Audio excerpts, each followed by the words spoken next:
Amen. Le Seigneur vous bénisse. On va s'asseoir. Tu vas t'asseoir et tu vas dire à ton voisin le plus proche, la vie de prière. Dis à ton voisin la vie de prière. La vie de prière. Wow. La vie de prière. Alors, nous avons abordé ce sujet depuis, je crois, dimanche passé. Et qui a été béni déjà par la première partie? Si ton voisin ne lève pas la main, soit il n'était pas là ce jour-là, ou bien soit il est suspect. Ça, tu as tout compris. Amen. Alors, on avait parlé, je crois que c'était plus attardé sur... vous m'entendez? C'est bon? Déjà que c'est bon? Ok. Donc, on s'était plus attardé sur les éléments qui nous empêchent d'être entendus par Dieu.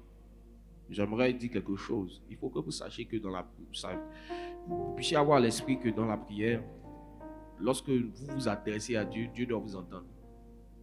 Si la prière va d'abord dans ce sens-là, le plus important, c'est que Dieu t'entende. Amen.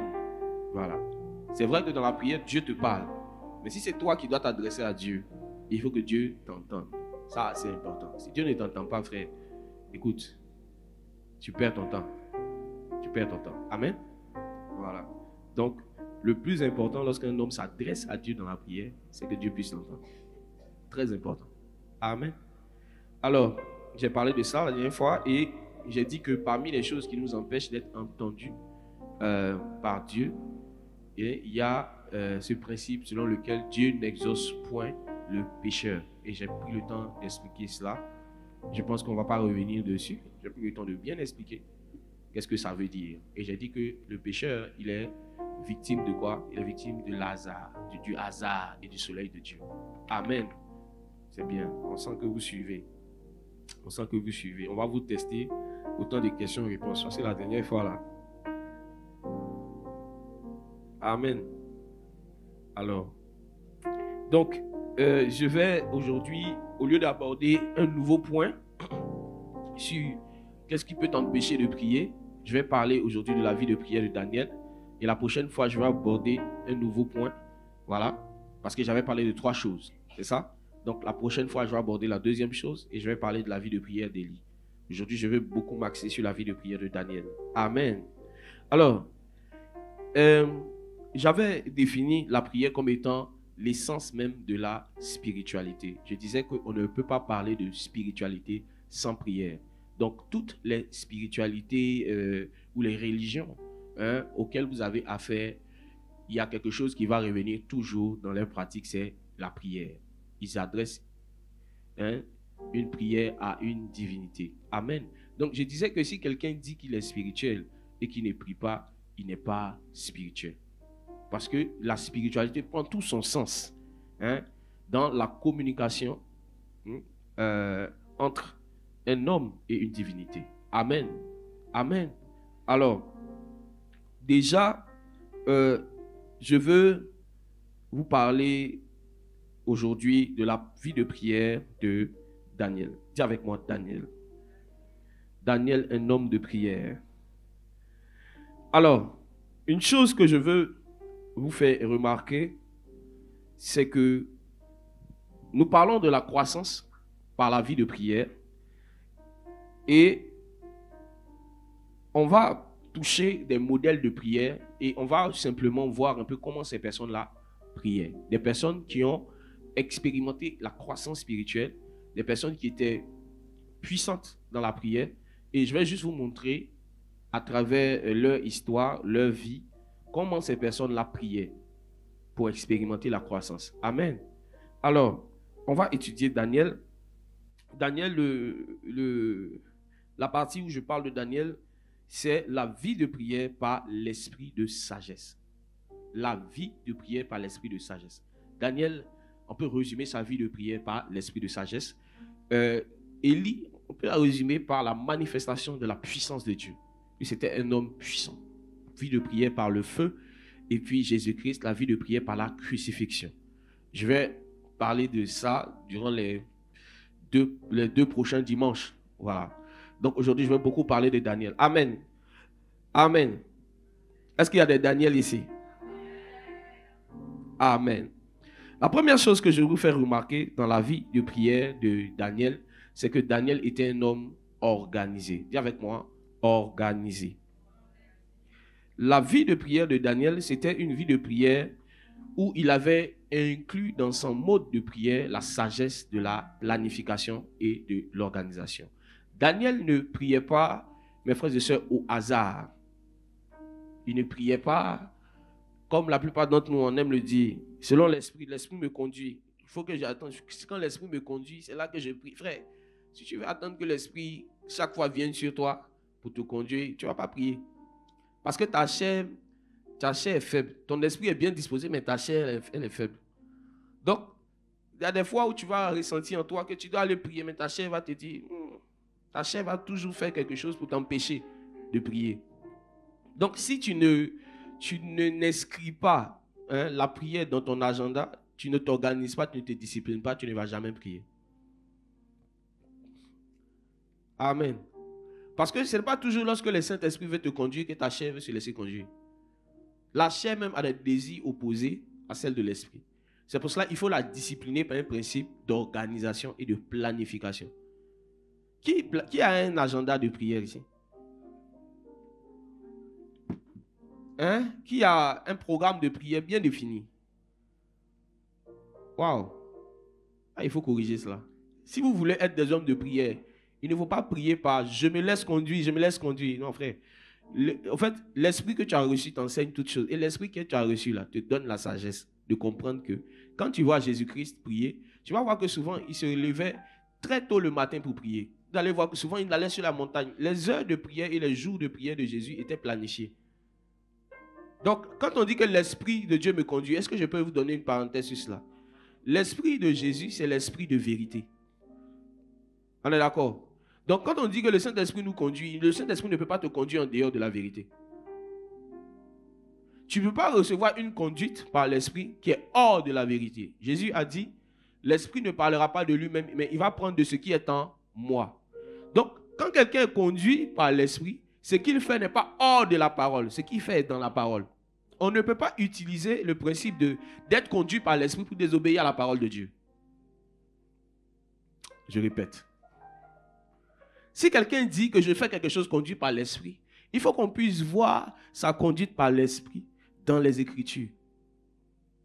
Parce que c'est trop facile. Quelqu'un peut dire que le Saint-Esprit m'a conduit à prendre un canari. Chez nous, on appelle ça canari, en Côte d'Ivoire, mais un vase.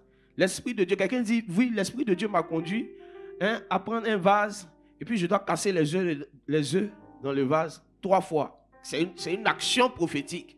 L'Esprit de Dieu m'a conduit. Qu'est-ce que tu vas répondre à ces frères-là? Si c'est quel esprit? Pourquoi? Parce que l'Esprit de Dieu ne peut pas te conduire hors de la parole. Même si tu dois faire des actions soi-disant prophétiques et tout ça, frère, il faut qu'on puisse vérifier. Parce que si on doit donner la liberté à chacun de produire les œuvres de l'Esprit, frère, on va se retrouver dans une forêt quelque part là-bas. Donc l'Esprit de Dieu te conduit comment? L'Esprit de Dieu te conduit d'abord selon la parole. La parole est, si vous voulez, la boussole de la conduite par l'Esprit. Oui, c'est la parole qui oriente l'Esprit. Donc l'Esprit va vous conduire ça dans les Écritures. Et quand l'Esprit vous conduit dans les Écritures, si vous observez la vie de prière de Daniel, vous allez voir que Daniel était un homme qui priait de façon organisée. Si vous observez la vie de prière de Jésus, Jésus priait de façon organisée. Dis avec moi l'organisation. C'est la clé pour une vie de prière constante. Alors, regardons quelque chose. Daniel 6, verset 3. Non, Daniel 6, verset 3 à 10. Daniel 6, verset 3 à 10. Daniel 6, verset 3 à 10. Je lis la parole. Il plaça au-dessus de 3 ministres auxquels ses satrapes devaient rendre compte pour que les intérêts du roi soient préservés. Daniel était l'un de ces 3. Or, Il se montrait plus capable que les 2 autres ministres et tous les satrapes parce qu'il y avait en lui un esprit extraordinaire. C'est pourquoi le roi songeait à le mettre à la tête de tout le royaume. Alors, les autres ministres et les satrapes se mirent à chercher un motif d'accusation contre lui dans sa manière d'administrer les affaires de l'Empire, mais ils ne purent découvrir aucun motif d'accusation ni aucune faute, car il était fidèle, de sorte qu'on ne pouvait trouver en lui ni négligence ni faute. Ces hommes-là conclurent donc: nous ne trouverons aucun motif d'accusation contre ce Daniel, à moins que ce soit en relation avec la loi de son Dieu. Ok. Donc, on va s'arrêter d'abord là. On voit ici que des personnes ont décidé de monter un coup comme Daniel pour, en réalité, l'évincer au fait de sa position. Vous voyez? Et ils ont cherché dans le domaine professionnel. Ils ont vu que Daniel était irréprochable. C'était quelqu'un qui venait à l'heure. Dis avec moi, il venait à l'heure. Il ne venait pas en retard. Ah. Ils ont cherché dans sa vie professionnelle et il n'y avait rien pour pouvoir l'accuser. Il était irréprochable. Il y a certains chrétiens, si le diable veut vous avoir, il n'a pas besoin d'utiliser la magie. Il va utiliser vos collègues du travail pour voir vos retards, vos négligences dans le travail. Et puis ils vont vous attaquer. Vous allez dire, c'est le diable qui m'attaque. Ce n'est pas le diable qui t'attaque. C'est ton retard qui est en train de t'attaquer. Si dans ta vie professionnelle, tu n'es pas un exemple, le diable n'aura pas besoin de faire la magie pour te créer des problèmes. Il va simplement utiliser les hommes, le bon sens. Plusieurs chrétiens ici combattent Satan au travail. Mais ce n'est pas Satan qui vous attaque. C'est votre manque de sérieux dans votre vie professionnelle. Daniel était sérieux. Il était tellement sérieux que les hommes en ce temps ne pouvaient même pas trouver quelque chose dans la loi professionnelle pour le condamner. Et toi, chrétien, dis à ton voisin, et toi? La vie de prière, ça commence aussi par cela. Si tu dois te charger des problèmes du travail, parce que tu viens en retard, ce n'est pas parce que tu es juste, c'est parce que tu viens en retard. Tu dois te charger encore d'autres problèmes, tu n'auras pas l'esprit libre pour prier. Je vous ai dit que quand Satan veut vous empêcher de prier, qu'est-ce qu'il fait? Il fait quoi? Il attaque votre cœur. C'est votre cœur qui est le centre de la prière. Si votre cœur est touché, vous ne pouvez pas prier. Je vous assure. Parce que vos pensées vont se balader dans la prière. Pour avoir une vie de prière, il faut être quelqu'un qui fuit les ennuis et les problèmes. Parce que regardez quelque chose. Écoutez-moi bien, c'est un principe. Lorsqu'un homme a un cœur chargé, que ce soit par une frustration, une blessure, une tristesse, lorsqu'il vient dans la prière, il est très difficile pour lui de commencer vraiment à s'épanouir dans la prière. Il y a un fardeau qui est sur son cœur. Donc il va prier pour que ce fardeau-là, si vous voulez, se dissipe un peu quand même, avant qu'il puisse flow dans la prière. Alors frère, imagine si toi tu n'as pas de fardeau dans le cœur, tu peux directement rentrer. Tu peux directement aller vers le trône. Mais quand tu te souviens que chaque fois que tu dois venir prier, tu dois demander pardon pour tout ce que tu as fait d'abord. Hein. Pardon Seigneur, pardon. Il te reste juste une heure. Et toi, ton fardeau, le fardeau qui est sur ton cœur, il faut qu'il prenne au moins 40 minutes avant de partir. Seigneur, oh mon Dieu, libère-moi de cette rancune, libère-moi des pensées bizarres, libère-moi. Quand tu finis, quand tu veux prendre tes 20 minutes pour adorer Dieu, tu ne peux plus faire.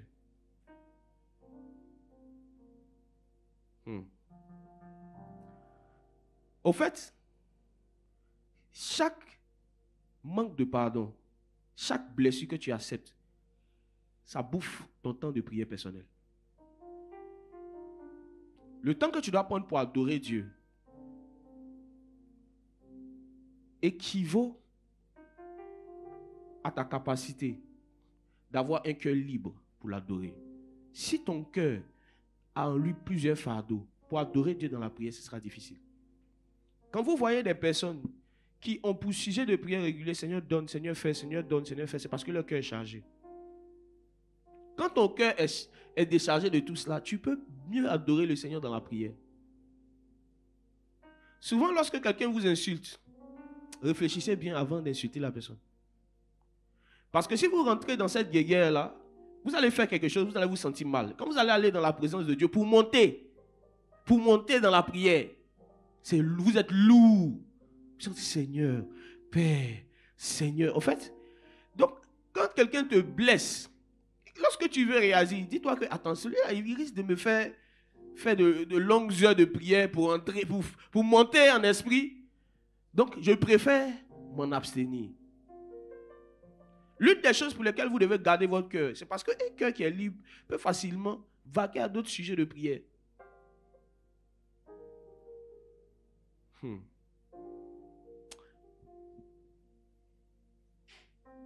Chaque fois que tu laisses au diable un accès pour te mettre des choses dans le cœur, tu décides de diminuer ton temps d'adoration dans la prière. Tes temps de prière vont se transformer en requêtes. C'est pour cela que ce n'est pas toutes les paroles qu'on répond. Ce n'est pas tous les problèmes que tu dois mettre sur ta tête.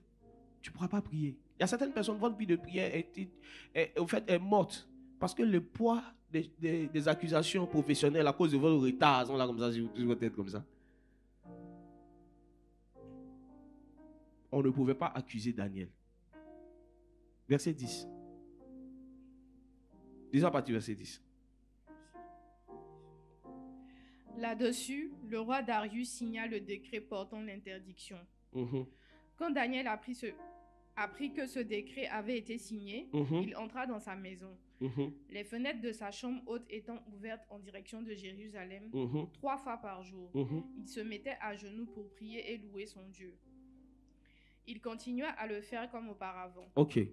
On dit que Daniel, il faisait quoi? Il priait, il louait son Dieu 3 fois par jour.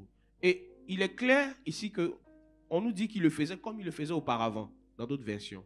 Donc, Daniel était un homme tellement organisé que, malgré le décret qui avait été signé pour arrêter sa vie de prière, il a continué, comme à sa coutume, de pouvoir prier 3 fois le jour. Dis avec moi 3 fois.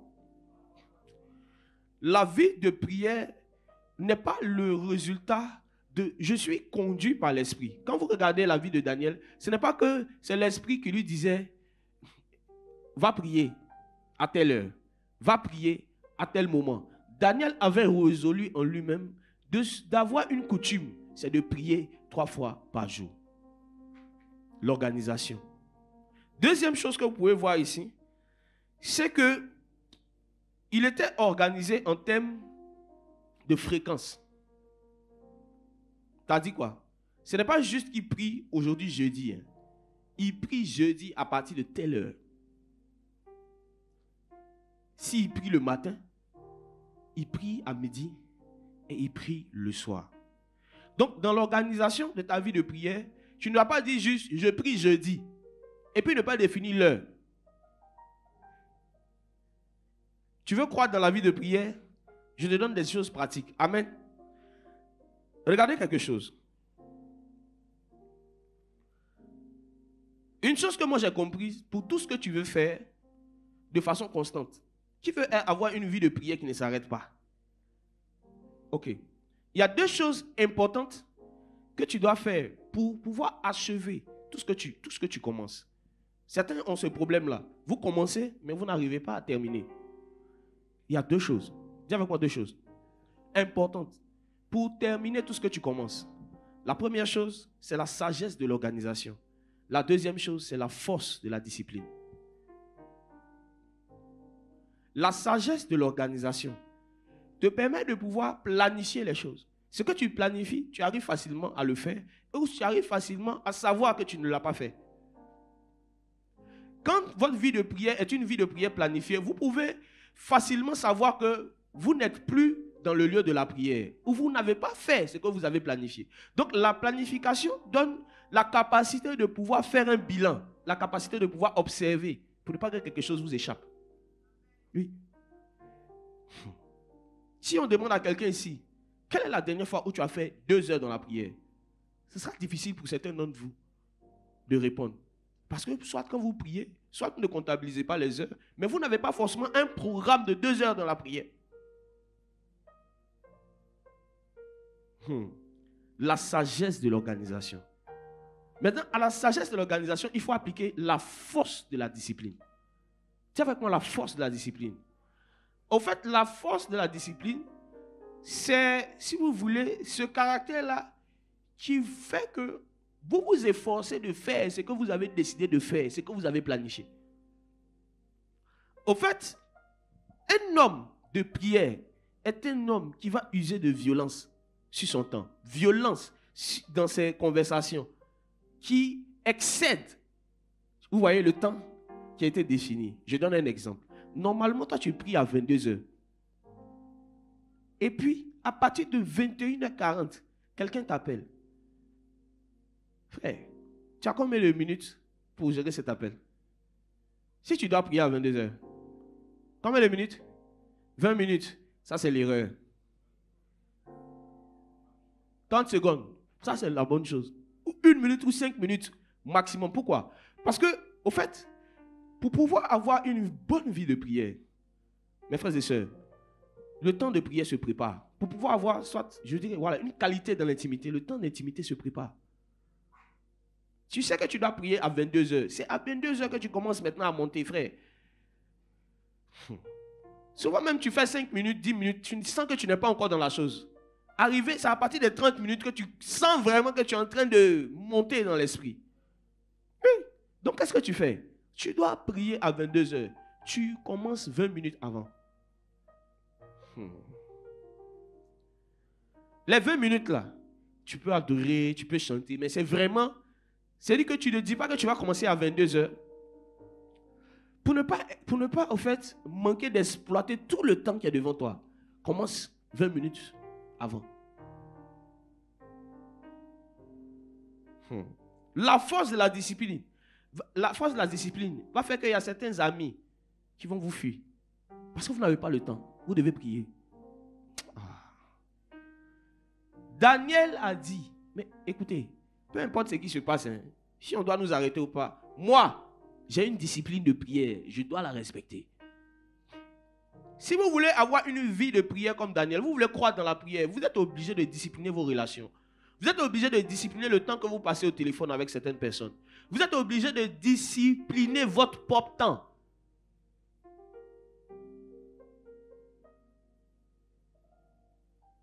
Il y a des conversations qui brisent vos vies de prière. Pourquoi? Parce que ce sont des conversations qui ne sont pas planifiées. Quelqu'un vous appelle. Il ne sait même pas ce que vous devez faire après. Et il parle de tout et de rien.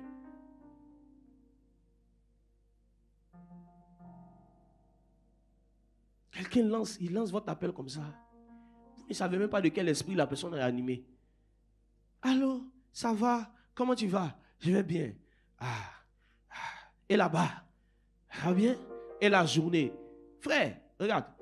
Tu vois, ce petit temps que tu es en train d'exploiter, au moment où tu vas te rendre compte, tu viens de passer 30 minutes à ne rien faire. Et quand tu dois aller prier, tu n'as plus la force. Parce que tu as vidé toute ta force de conversation là. Tu as vidé ça avec un homme. La force de la discipline. L'organisation, c'est définir une fréquence hebdomadaire, c'est-à-dire par semaine. Dans la semaine là, tu pries combien de jours? 1.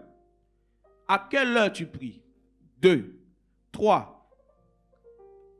Quel est l'endroit que tu as consacré pour la prière? C'est important aussi. Parce que cet endroit, ça te rappelle que ici là, c'est le lieu de la prière. Je prie que Dieu te bénisse. Que tu aies une maison où tu pourras consacrer une pièce pour adorer Dieu, pour prier Dieu. Donc, il faut t'organiser. Et il faut avoir un lieu où tu pries. Si tu n'as pas encore eu la grâce d'avoir peut-être une maison avec plusieurs pièces, peut-être tu as un canapé. C'est ce canapé-là, c'est là que tu t'assois pour prier. Chaque fois que tu vas voir l'endroit, ça va te rappeler que tu dois vaquer à la prière. Qui s'organise comme ça? Qui a un nombre de jours de prière par semaine? On va aller. Qui d'abord a un nombre de jours de prière par semaine? Un nombre de jours bien défini. Ah ouais. Ok. Qui a une heure précise à laquelle il prie? En plus du nombre de jours. Ok. On va voir. Vous allez voir que les mains vont se baisser au fur et à mesure.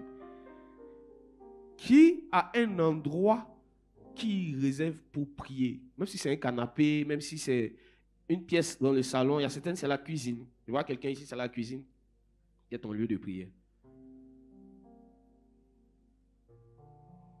Waouh. La personne dont je parle qui aime prier dans la cuisine, une fois tu étais en train de prier dans la cuisine, et tu as senti comme s'il y avait un incendie, un truc comme ça, tu vois, une fumée de brûler, quelque chose comme ça. La personne est là, la personne a eu peur. Ce n'est pas le diable, c'est l'intensité de ta prière. Il y a une certaine intensité qu'on peut atteindre dans la prière, où tu vas avoir l'impression qu'il y a une fumée dans l'endroit où tu es, comme si ça sent le brûler. Et souvent tu es là, tu cherches, hey, mais c'est quoi, qu'est-ce qui est brûlé ici? Qu'est-ce qui est brûlé ici? La vie de prière. La vie de prière peut atteindre une certaine intensité où ça agit sur certains matériaux que vous voyez. Laissons ça, on va parler ça une prochaine fois. Amen. Alors, il y a la force de la discipline. La force de la discipline, c'est quoi? Il faut abandonner ton lit et ton téléphone. Dieu va avec moi ton téléphone. Pour être dans les conditions idoines pour prier, il faut en fait mettre fin à certaines habitudes. Toi, tu es chrétien et tu sais que Dieu te parle beaucoup par les songes. Lorsque tu dors, juste à côté, au chevet de ton lit, il y a ta Bible. Et à côté de ta Bible, il y a ton téléphone portable. Frère, dès que tu te réveilles, ton premier réflexe, tu prends le téléphone pour regarder un message. Et le songe que tu avais fait, qui était au fait frais dans ton esprit, disparaît. Au fait, notre esprit, c'est comme une carte mémoire. Une carte mémoire peut être tellement surchargée que certains fichiers ont besoin d'avoir de l'espace dans cette mémoire. Donc, à cause du fait qu'eux ont besoin d'avoir de l'espace, les autres fichiers se suppriment. Au fait, quand tu as un songe dans ta tête, ta mémoire, là, c'est pour prendre un seul songe. Et peut-être que tu te réveilles, tu prends ton portable, tu regardes. Caroline m'a envoyé un message. Jean-Philippe m'a envoyé un message. Pendant ce temps, tu es en train de faire rentrer d'autres informations. Mais qu'est-ce qui se passe? L'information qui était là auparavant se supprime ou bien perd certains détails. Certains d'entre vous, le fait que vous oubliez vos songes, ce n'est pas toujours le diable. Ce sont les mauvaises habitudes. Il y a une discipline que vous n'avez pas. Il y a un réflexe que vous n'avez pas lorsque vous vous réveillez. Lorsqu'un homme se réveille, moi je vous dis, la première des choses que vous devez faire quand vous vous réveillez, il faut prier. Soit il faut prier ou rester calme. La plupart du temps, vous allez remarquer que c'est lorsque, quand vous vous réveillez, vous restez calme, que des pensées vous reviennent par rapport à des choses que vous avez vues en songe. Quelqu'un se demande, mais comment faire pour se rappeler d'un songe que j'ai oublié? Ou bien comment faire pour ne pas oublier mes songes? Lorsque tu te réveilles, qu'est-ce que tu fais en premier? C'est ce qui a décidé simplement d'occuper ton esprit et de faire quoi? De supprimer les premières informations que tu avais. Est-ce que vous savez que dans notre cerveau, il y a des informations qui se suppriment sans notre consentement? À qui c'est déjà arrivé? Tu sors de la chambre. Tu avais vraiment prévu faire quelque chose. Et puis tu dis, mais qu'est-ce que je dois faire? Qu'est-ce que je dois faire? Qu'est-ce que je dois faire? Ça vous est déjà arrivé, non? Qu'est-ce que je dois faire? Qu'est-ce que je dois faire? Tu savais ce que tu devais faire. Mais c'est comme si, juste le court instant, tu vois, que tu as pris pour sortir de la chambre jusqu'au salon, l'information s'est supprimée sans ton consentement. Et tu es obligé de dire, je dois faire quoi, je dois faire quoi, je dois faire quoi, je dois faire quoi. Jusqu'à, tu dis, je dois faire quoi, je dois faire quoi. Jusqu'à ce que tu dis, ah, je dois appeler tel. C'est comme ça que la prière peut aussi vous aider quand vous vous réveillez. Seigneur, j'ai fait quel son, j'ai fait quel son, j'ai fait quel son, j'ai fait quel son, j'ai fait quel son. Ça va vous revenir, pareil. Mais quand toi tu te réveilles, portable, statut WhatsApp, la force de la discipline, c'est supprimer certaines habitudes qui vous empêchent de prier. Celui qui a beaucoup d'amis les a pour son malheur. Parce que celui qui a beaucoup d'amis va avoir beaucoup d'appels, va avoir beaucoup d'occupations. Hey. Les hommes de prière n'avaient pas beaucoup d'amis. Ou soit les amis des hommes de prière les aimaient comme ça. Ils n'étaient pas toujours disponibles. Si tu veux être toujours disponible pour les hommes, tu ne seras pas disponible pour Dieu. Si tu veux répondre à toutes les sollicitations des hommes, tu ne seras pas disponible quand le Saint-Esprit sera en train de te solliciter. Il faut te discipliner. Tu veux prier, les gens vont te détester, les gens vont te haïr. Moi aujourd'hui, il y a des gens, je sais que dans leur cœur là, quand ils me regardent comme ça, Dieu seul sait. Pourquoi? Parce que je lui ai envoyé un message, il ne m'a pas répondu. L'homme de Dieu aussi. Il n'a même pas le temps pour les brebis du Seigneur. On a Silo qui arrive. Oh, on est tous en train de se préparer. Donc, pardonne-moi. Dis à ton voisin, pardonne-le, pardonne-le. Peut-être que c'est le voisin même qui est à côté de toi. Il faut lui pardonner, pardon. Pardonne-lui, pardon. Pardonne-lui. Hein? Pardonne-lui. Hein? Il faut pardonner. Je vous assure que si vous voulez avoir une vie de prière, les gens vont avoir des choses contre vous. Si vous voulez avoir une vie de prière, vous devez accepter que les gens aient des choses contre vous. Parce qu'ils n'arrivent pas à vous avoir. Il y a des personnes qui sont des pièges attrape-temps, bouffe-temps. C'est des pièges bouffe-temps, en fait. Si tu as décroché leur appel, tu sais que ce que tu devais faire, tu ne vas pas faire. Donc, c'est ça, les gens, les personnes, quand tu vois, tu dis, oh, attends, lui là, je sais que si je décoche, on est parti pour 1 heure. Donc, qu'est-ce que tu fais? Tu pries d'abord. Oui. Il n'y a rien de plus urgent que la prière. Le diable sait qu'il n'y a rien de plus urgent que la prière. C'est pour cela qu'il va te créer des petites urgences pour que tu laisses l'urgence suprême qu'est la prière. Oui. Il n'y a pas de chose plus urgente que prier, frère. Regarde le problème même qu'on va te dire là, Dieu peut régler. Hey. Dieu peut régler. Et surtout les gens qui t'appellent pour te demander l'argent, ils vont t'expliquer les problèmes. Frère, quand tu finis de causer avec ces gens de personnes, tu es découragé même de la vie. Tu es fatigué. Ça veut dire que tu as eu l'impression que tu as eu 5 heures de prière parce que le gars t'a surchargé de sujets de prière. Non, mon enfant ne va pas bien. Ma tante ne va pas bien. Le neveu, il ne va pas bien. Et tu avais prévu passer 1 heure d'adoration. Quand tu finis de parler à une telle personne, oh Seigneur, son neveu ne va pas bien. Ça, hey! Ne laissez pas les urgences des hommes changer vos sujets de prière. Ne laissez pas les problèmes des gens changer votre sujet de prière. Frère, il y a des sujets même tu n'as pas besoin de mentionner ça devant le Seigneur. Tu es juste en train de l'adorer et puis il fait ton combat. Tu voulais rentrer dans un temps d'adoration, mais arrivé au moment où tu dis non, changement de stratégie. Hein, ce qui se passe là, je sais que le diable est en train de rôder. Combat spirituel. Tes temps de prière sont guidés par quoi? Par les appels que tu as reçus juste avant de prier.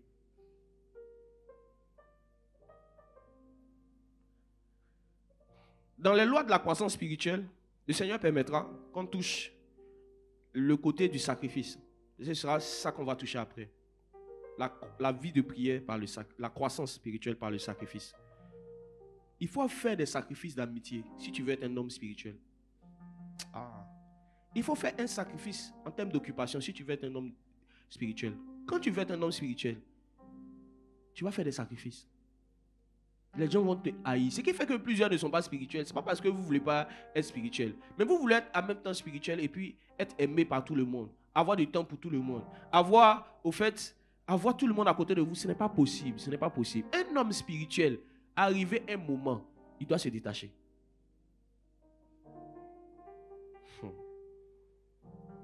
Amen. Allons-y encore. Donc, pour être constant et pour terminer tout ce que tu fais, tu dois faire quoi? La sagesse de l'organisation, la force de la discipline. C'est 2 choses. Joins-les ensemble. Tu vas terminer tout ce que tu commences. Et je prie que le Seigneur te fasse cette grâce-là au nom de Jésus. La deuxième chose que tu peux observer dans la vie de prière de Daniel, c'est que Daniel, en plus d'être un homme qui priait de façon organisée et planifiée, Daniel était un homme qui priait aussi par instruction. Dis avec moi l'instruction. Daniel, au fait, son modèle de vie de prière n'était pas juste une inspiration personnelle. C'était, au fait, la copie des choses qu'il avait vu des personnes faire avant lui. Lorsque vous lisez Daniel 6, verset 10, vous avez l'impression que Daniel a décidé lui-même de prier 3 fois par jour. C'est-à-dire qu'il s'est levé lui-même comme ça, il a eu une révélation. Il dit, Daniel, prie 3 fois par jour. Mais au fait, avec des recherches plus approfondies, j'ai vu que Daniel ne priait pas 3 fois par jour par hasard. Il y avait quelqu'un qui avait déjà fait ça avant.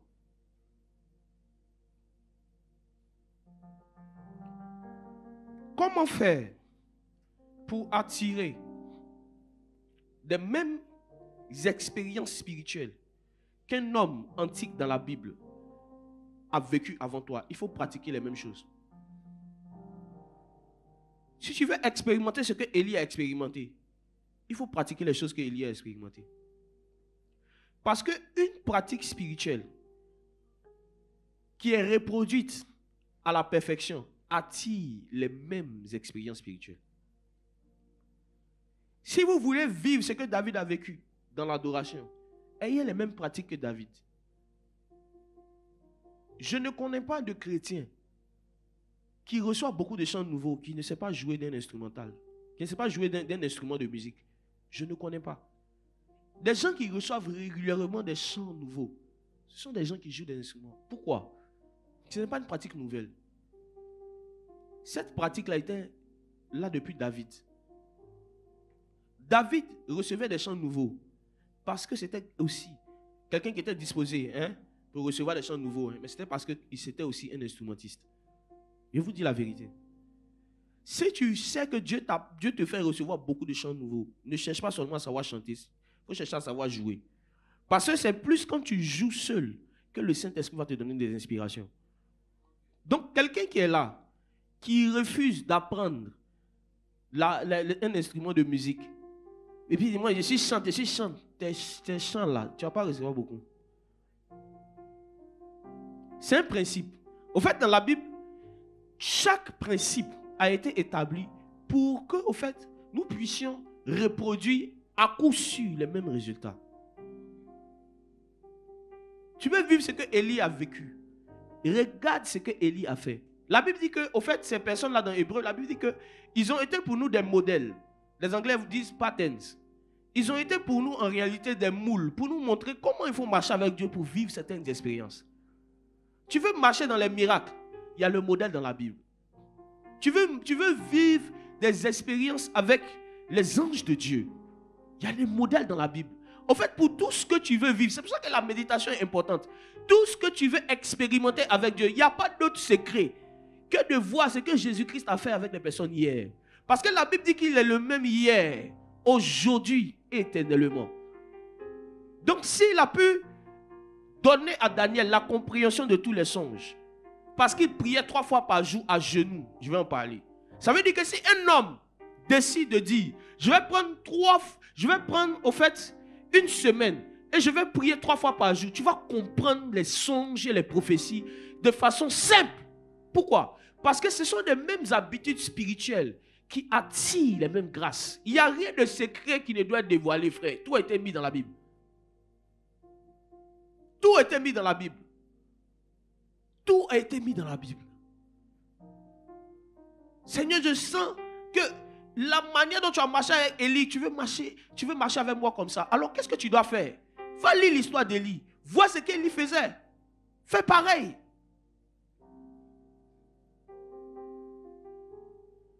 Daniel ne priait pas 3 fois par jour au hasard. Daniel avait vu ce modèle quelque part. et on va le voir.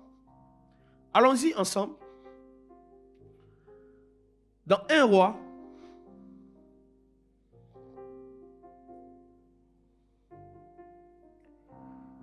on va d'abord, avant de lire 1 Roi,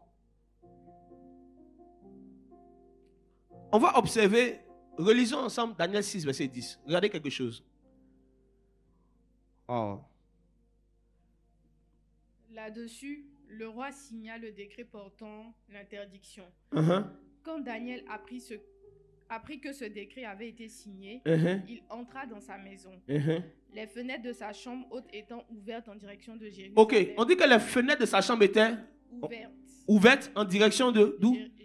De Jérusalem. Ces fenêtres étaient ouvertes en direction de Jérusalem. Note d'abord ce point-là. Il faut mettre fenêtres ouvertes en direction de Jérusalem.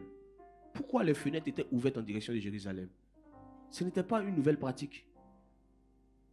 Daniel avait vu ça quelque part. Allons-y ensemble. Dans 1 Roi 8, verset 46 à 48.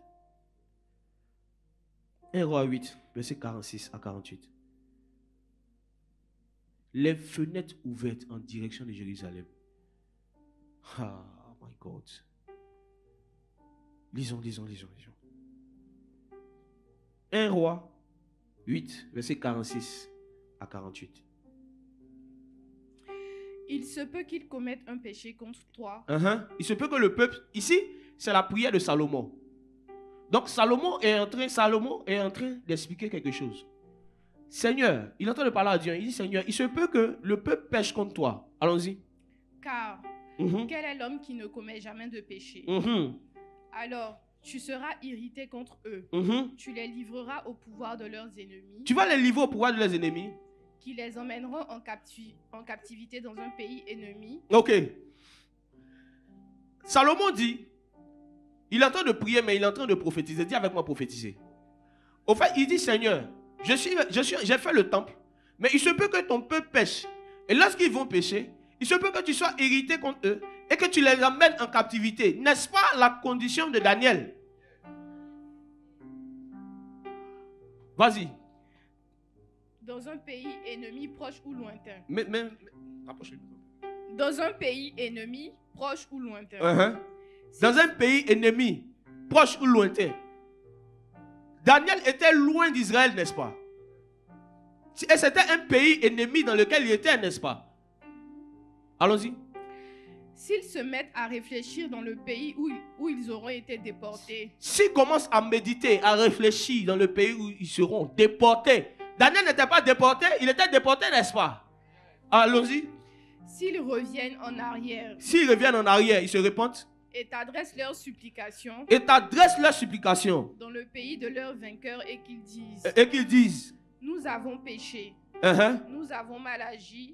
Nous sommes coupables. S'ils reviennent à toi de tout leur cœur et de tout leur être, dans le pays des ennemis qui les auront déportés, et s'ils te prient en se tournant vers le pays. S'ils te prient en se tournant vers où? Vers le pays que tu as donné à leurs ancêtres. Ah! Daniel ne priait pas en direction de Jérusalem comme ça. Salomon avait dit que il allait arriver un moment où des Juifs allaient être enlevés, déportés dans un territoire ennemi. Et lorsqu'ils vont commencer à réfléchir, se repentir de leurs péchés, ils vont commencer à prier. Mais où? En direction de Jérusalem.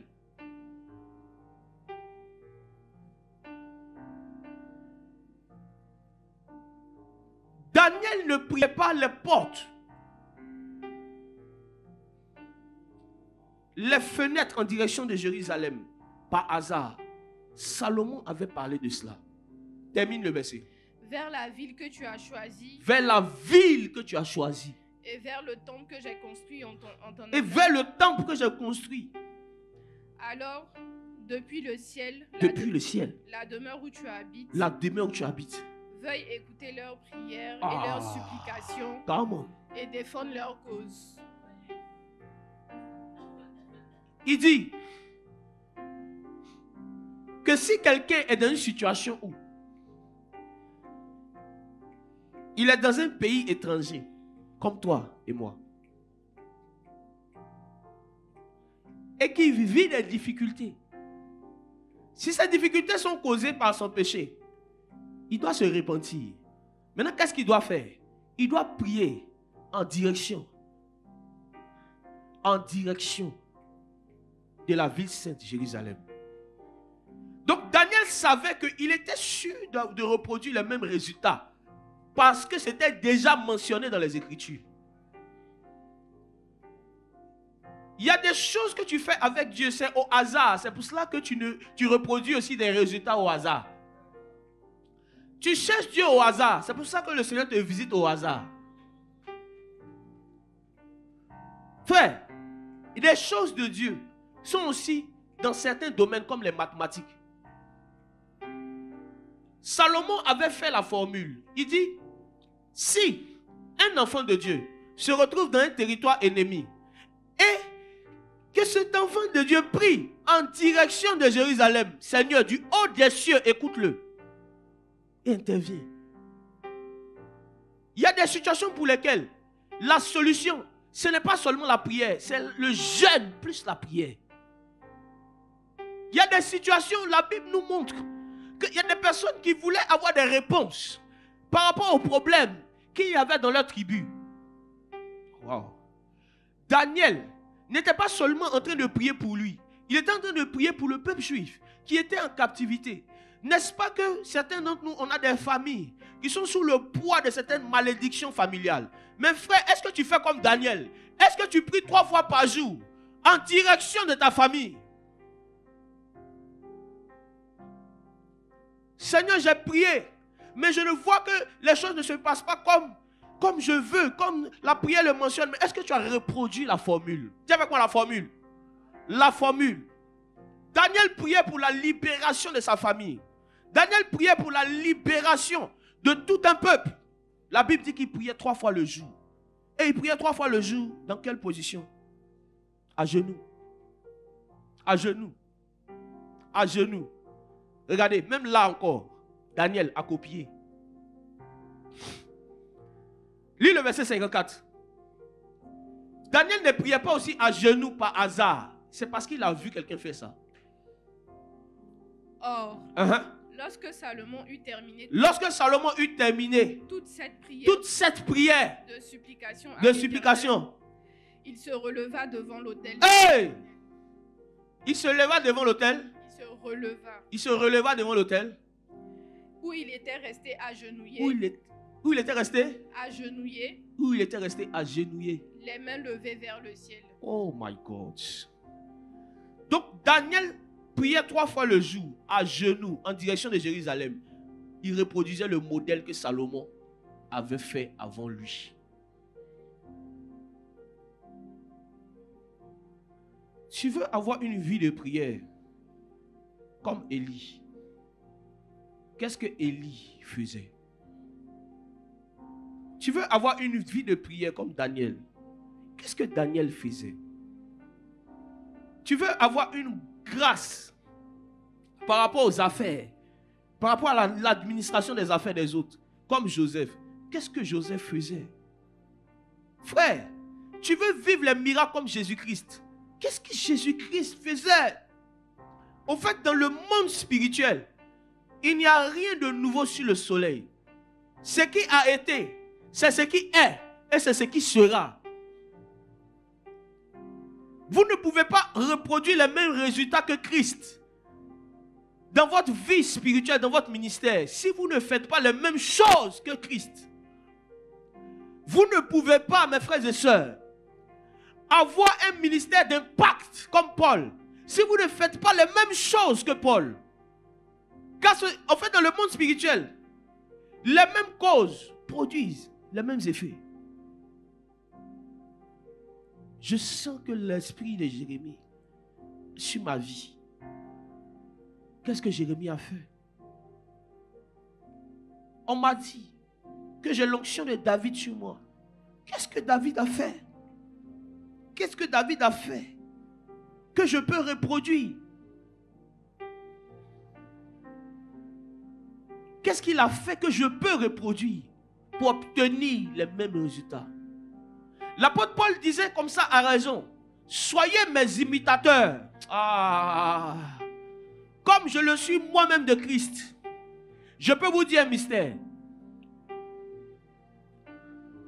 Ce qui a rendu le ministère de Paul impactant, c'est parce qu'il imitait Jésus. Paul ici, par ce passage, nous donne une vérité, un topo que plusieurs n'ont pas vu. Il dit en réalité, si vous voyez que j'ai de l'impact, si vous voulez avoir le même impact, imitez-moi. Mais moi, en fait, j'imite quelqu'un, c'est Jésus. Vous n'avez pas compris. Au fait, l'homme qui a écrit près de la moitié du Nouveau Testament, il te dit que le secret de ces choses, c'est parce qu'il a imité Jésus. Donc, c'est-à-dire quoi? Si tu veux avoir les mêmes résultats que Paul, si tu veux avoir les mêmes révélations que Paul, tu dois imiter qui? Jésus. Tu dois imiter Jésus. C'est quoi l'imitation? C'est reproduire à la perfection ce qu'un homme fait dans les moindres détails. Copier, coller.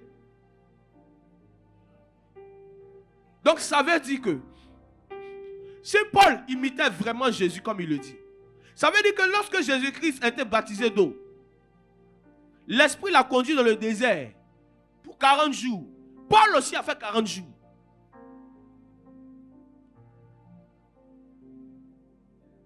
Si la Bible dit, je vais vous choquer là, que Jésus marchait sur l'eau, ça veut dire que Paul pouvait reproduire les mêmes œuvres parce qu'il imitait Jésus. Je vais vous expliquer une réalité. Écoutez-moi bien. La Bible dit que les disciples étaient dans la barque.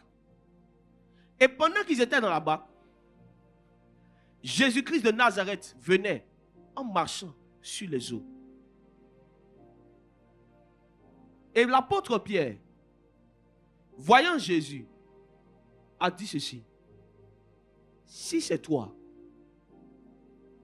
ordonne que je marche sur les eaux. Donc Pierre est en train de regarder Jésus. Jésus est en train de marcher sur les eaux. Jésus venait vers lui. Et il a vu Jésus en train de faire quelque chose. Il dit, si c'est toi, ordonne. Si tu ordonnes, je peux t'imiter. Donc quand Jésus dit, je te l'ordonne, viens. Automatiquement, lorsque Pierre pose ses pieds sur les eaux, il ne s'enfonce pas. Pourquoi? Parce qu'il est en train de regarder un modèle qui l'imite. Il est en train d'imiter qui? Jésus. Jésus n'est pas le seul homme qui a marché sur l'eau. Pierre l'a fait. Comment? En regardant Jésus et en faisant comme Jésus. Qui est-ce que tu imites? Quel est ton modèle? Pourquoi tu n'observes pas de croissance? C'est parce que tu n'as pas de modèle. Tu veux tout faire selon toi. Tu veux tout faire selon ton modèle. Tu veux être original dans les choses qui sont anciennes.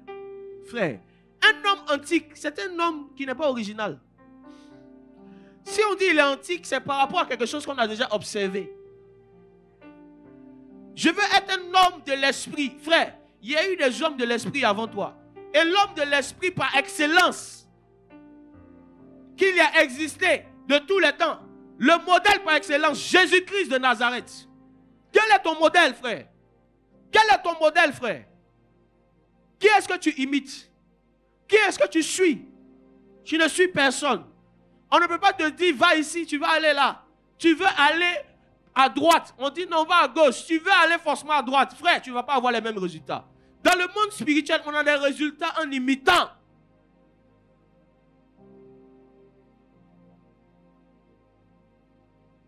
Car les fils sont à l'image du Père. Les fils sont à l'image du Père. Les fils sont à l'image du Père. Les fils sont à l'image du Père. Les fils sont à l'image du Père. Les fils sont à l'image du Père. Les fils sont à l'image du Père. Les fils sont à l'image du Père. Comment savoir que je suis fils de tel? Je dois produire les mêmes œuvres. Si je ne produis pas les mêmes œuvres, soit je ne suis pas fils, soit je n'imite pas le Père. Paul savait que il n'avait pas vu Jésus-Christ physiquement.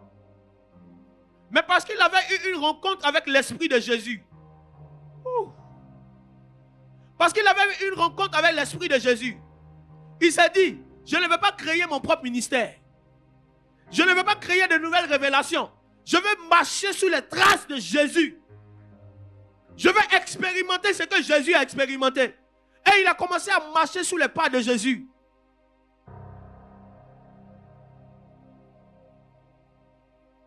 Dieu a permis que l'apôtre Paul écrive près de la moitié du Nouveau Testament. Parce que c'est l'une des personnes qu'il a imité le plus. Ce n'est pas parce qu'il était plus intelligent. Ce n'est pas parce qu'il était plus intelligent. C'est parce qu'il a réussi à comprendre que les mêmes causes produisent les mêmes effets. Qui est ton père? As-tu un père dans la foi? As-tu quelqu'un que tu imites? Tu imites Christ en lui? As-tu quelqu'un en qui tu vois Christ et tu peux imiter Christ en lui? Je peux vous dire une vérité profonde.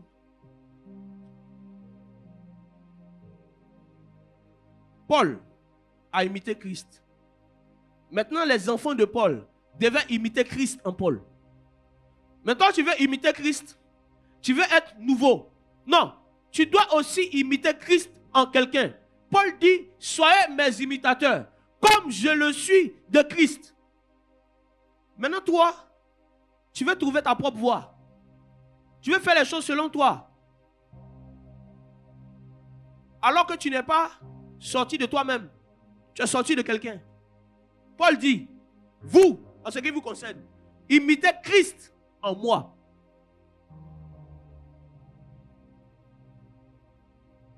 Qui est ton père? Qui est ton pasteur? Qui est-ce que tu suis? Beaucoup de jeunes sont en train de détruire leur destinée. Parce que quand Dieu leur donne un pasteur, ils pensent que c'est leur camarade. Beaucoup de jeunes sont en train de détruire, retarder les choses que Dieu a dit sur leur vie. Parce qu'ils considèrent leur pasteur comme leur ami. Quand Dieu met quelqu'un au devant de toi, ce n'est pas juste pour que tu puisses suivre la personne, c'est pour que tu puisses bien le regarder. Quand Dieu met quelqu'un au devant d'une œuvre, ce n'est pas juste pour que tu assistes à ses programmes. Ce n'est pas juste pour que tu écoutes ses prédications. C'est pour que tu puisses le regarder et reproduire les mêmes œuvres. Pourquoi vous n'arrivez pas à reproduire les mêmes œuvres? C'est parce que vous n'avez pas décidé d'imiter et de vous soumettre. Et d'être des fils. D'être des fils. D'être des fils.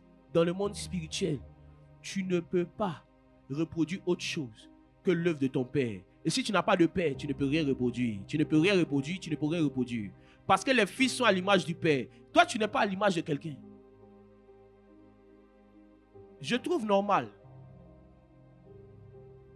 que sans que j'aie besoin de le dire, certaines personnes disent, j'ai écouté tes enseignements et pendant que je t'écoutais, j'avais l'impression d'entendre l'évangéliste Jacques. Pendant que je te voyais, j'avais l'impression. Je trouve que c'est normal. Le contraire m'aurait étonné. Pourquoi? Parce que quand tu acceptes d'être fils, tu n'as pas besoin de forcer. Tu reproduis les mêmes œuvres. Je n'ai pas seulement imité Christ. J'ai imité Christ au travers de la vie de mon père. Qui est ton père? Qui peut te dire là ne va pas et tu vas obéir? Mais on te dit ne fais pas, tu désobéis. Tu ne vas rien devenir. Ce n'est pas parce qu'on te maudit que tu ne vas rien devenir. Mais le chemin que tu empruntes, ce n'est pas le bon chemin.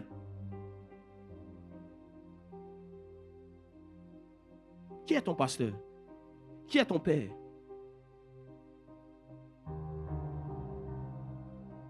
Je veux savoir qu'est-ce que Dieu veut que je fasse dans ma vie. Je veux savoir qu'est-ce que je dois faire dans cette saison? Tu viens me demander ça à moi? Je te pose une question. Qui est-ce que tu imites? Qui est ton père? Tu ne peux pas reproduire des œuvres en dehors de ce que ton père produit. Mes frères et sœurs, Daniel était... C'est que je vais dire fort. Le père de Daniel, en ce qui concerne l'esprit de sagesse et la vie de prière, c'était Salomon. Ce n'est pas parce que Daniel n'a pas vécu avec Salomon physiquement qu'il n'est pas son père. Au fait, ce que Daniel faisait, c'était une reproduction de ce que Salomon faisait.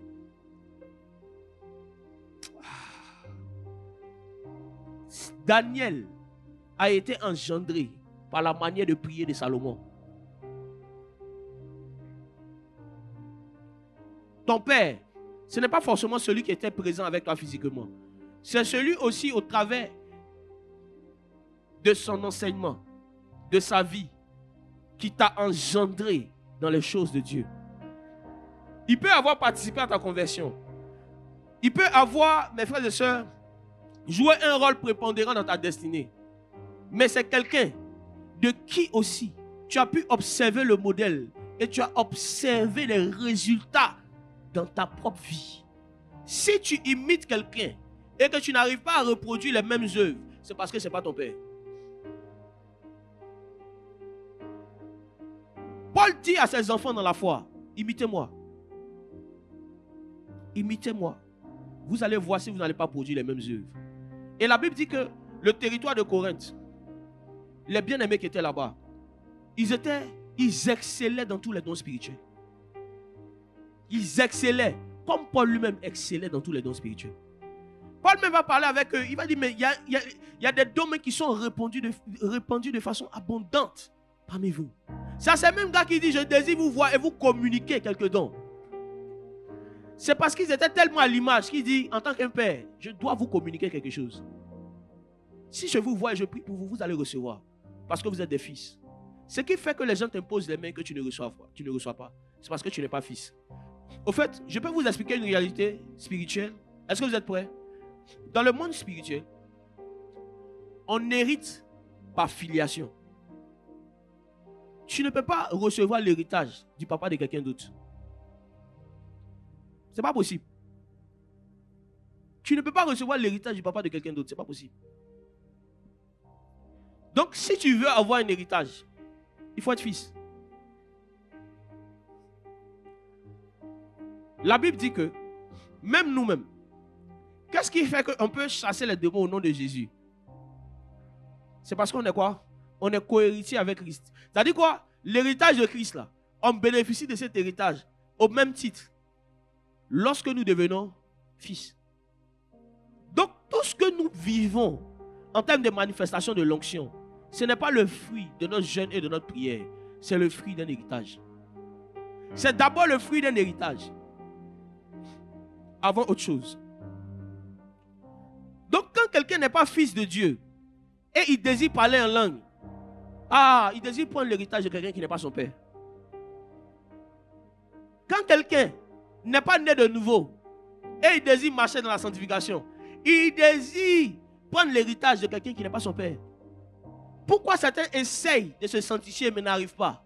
Pourquoi certains essayent de se sanctifier et n'arrivent pas? C'est parce que cela ne leur a pas été donné. Ils n'ont pas reçu l'héritage. Parce qu'ils ne sont pas devenus fils. La sanctification est simple pour les gens qui sont des fils. Comme l'onction est simple pour des gens qui sont devenus des fils.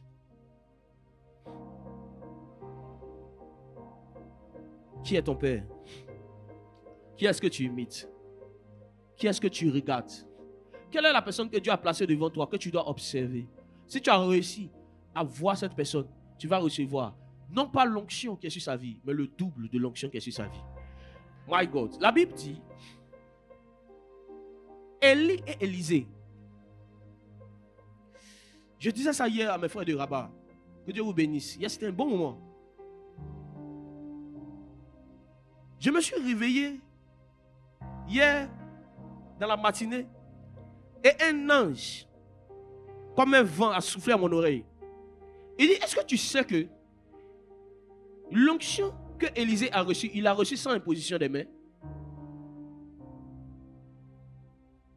Et quand ce vent l'a soufflé, quand cet ange-là m'a dit ça, j'ai dit, attends, tiens, mais c'est vrai. Et en moi-même, la conversation a continué. Je me suis dit, mais attends, Élisée a manifesté le double de la portion de l'esprit qui était sur Élie. Donc, c'était une onction supérieure. Mais Élie ne lui a jamais imposé les mains. Élisée a manifesté le double de ce que Élie a manifesté avant lui. Mais Élie ne lui a pas imposé les mains. Et le Saint-Esprit maintenant m'a dit, il m'a dit que la plus grande onction ne se transmet pas par imposition des mains. La plus grande onction ne se transmet pas par imposition des mains. Mais ça par le fait de suivre. De suivre. D'imiter. De suivre. D'imiter. De suivre. D'imiter. Le Saint-Esprit m'a dit, ceux qui cherchent l'imposition des mains cherchent la même onction. Mais ceux qui suivent cherchent le double. Ceux qui suivent cherchent le double. Et c'est parce que Paul a tellement suivi Jésus qu'il a pu entrer dans cette promesse. Celui qui croit en moi fera les mêmes œuvres. Ça, c'est celui à qui je vais imposer les mains. Mais de plus grande, c'est celui qui va me suivre. Les apôtres avaient reçu l'imposition des mains. Ils ont fait les mêmes œuvres. Mais Paul avait tellement connu Jésus-Christ dans l'esprit, il avait tellement suivi dans la chair qu'il a migré dans l'esprit. Il dit, ceux qui ont connu Jésus-Christ dans la chair, ils ne l'ont pas connu. Hey! Il a reproduit les mêmes œuvres. Parce que quand tu veux avoir le double de la portion de l'esprit, tu dois imiter. Tu dois imiter. Méfiez-vous des personnes qui aiment être originales partout. Ils font des expériences qui ne sont pas du tout fameuses et ils prennent du retard. Là où il y a déjà des modèles, frères, il ne faut pas prendre du retard. Pourquoi Dieu nous donne des pères qui ont des expériences? C'est pour que l'expérience du Père soit la vitesse du Fils. Le Fils se met, oh my God. Le Fils se met à apprendre des expériences du Père pour avoir de la vitesse, pour ne pas tomber dans les mêmes erreurs, pour courir rapidement. Il faut avoir quelqu'un qui te donne l'expérience pour que tu puisses gagner du temps. Votre orgueil fait que vous êtes en retard. Parce que vous n'avez pas décidé de vous humilier et d'apprendre. Parce que vous n'avez pas reconnu les personnes. Oh my God. La Bible dit que Jésus-Christ est venu parmi les Juifs. Il est venu, mes frères et sœurs, apporter un message. Il est venu faire entrer les gens dans une promesse. Mais le problème, c'est qu'ils n'ont pas reconnu la personne qu'ils devaient suivre.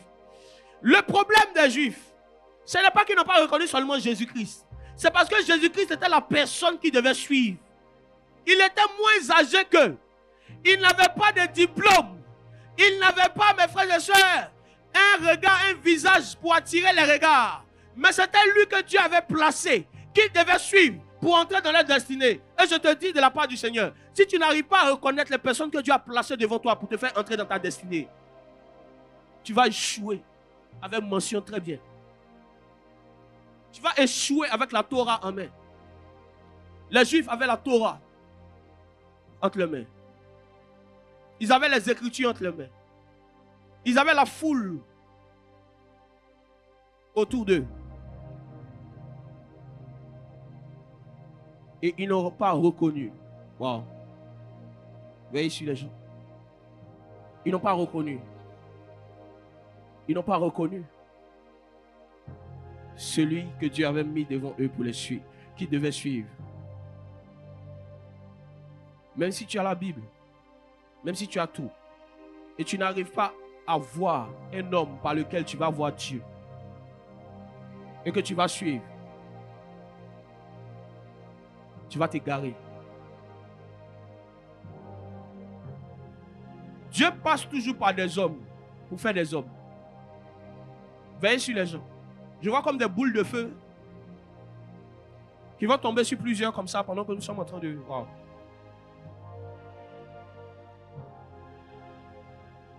qui est-ce que tu suis? Ils n'avaient pas reconnu la personne que Dieu avait placée devant eux. Wow. Wow.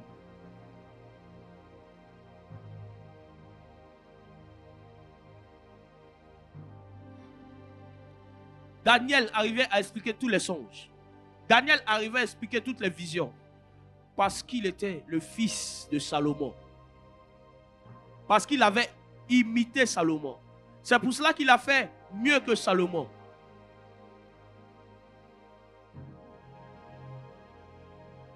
Qui est-ce que tu imites? Le Seigneur veut que tu t'abaisses pour qu'il puisse t'élever. Être fils, c'est décider de s'abaisser pour être élevé. Le Seigneur n'élève jamais ceux qui sont élevés. Le Seigneur élève ceux qui se sont abaissés. Et c'est parce que Jésus-Christ s'est abaissé au point de devenir fils que Dieu lui a donné le nom au-dessus de tout nom. Oh my God! La Bible dit qu'il a reçu le nom au-dessus de tout nom. Pour recevoir le nom au-dessus de tout nom, il a dû devenir fils.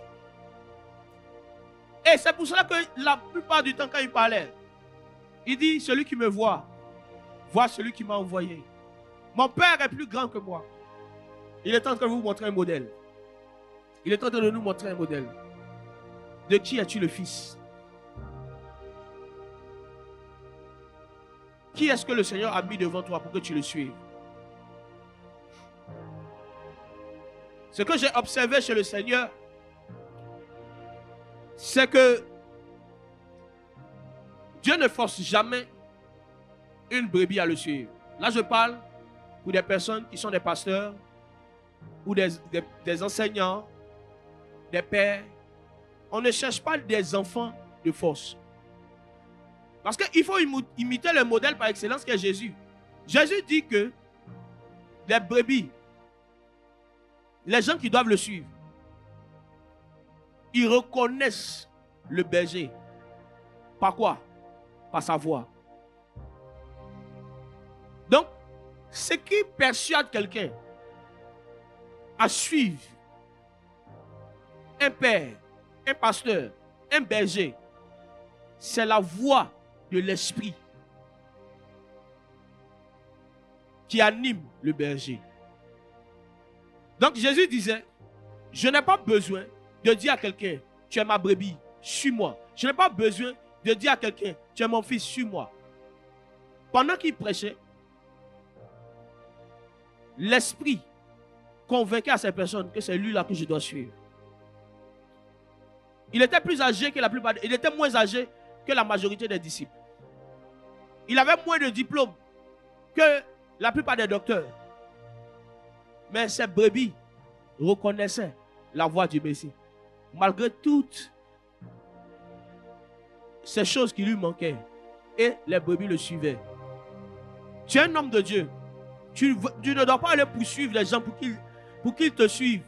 Pour qu'ils soient tes enfants dans la foi. Tu n'as pas besoin de cela. Annonce la voix. Annonce le message de Jésus. Prêche le message de Jésus. Et ceux qui vont se reconnaître en ce message vont te suivre. Prêche le message de Jésus. Et ceux qui vont reconnaître ce message en toi vont te suivre. Naturellement. La vie nous prouve que ceux qu'on a forcés à nous suivre ne durent pas avec nous. Mais ceux qui nous suivent de façon naturelle, soit nous sommes bons ou sévères, ils sont avec nous.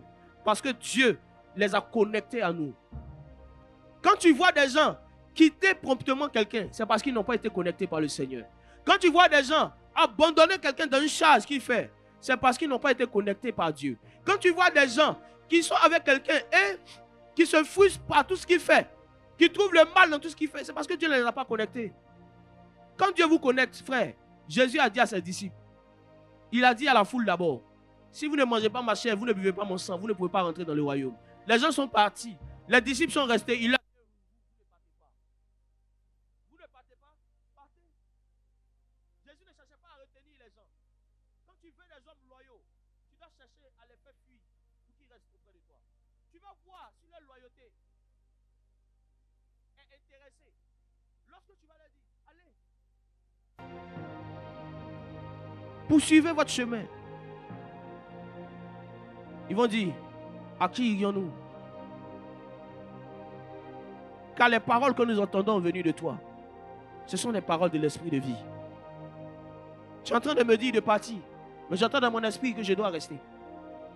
Parce que tu as les paroles de la vie.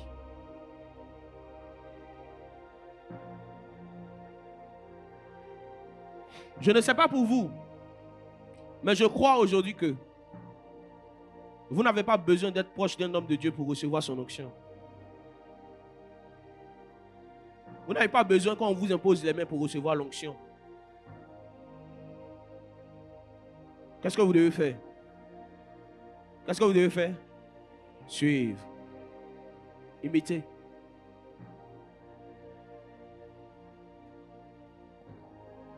Wow. Alors,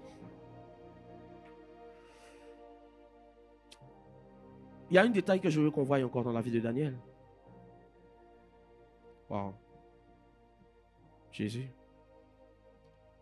Wow. Alors, Daniel avait pour modèle Salomon.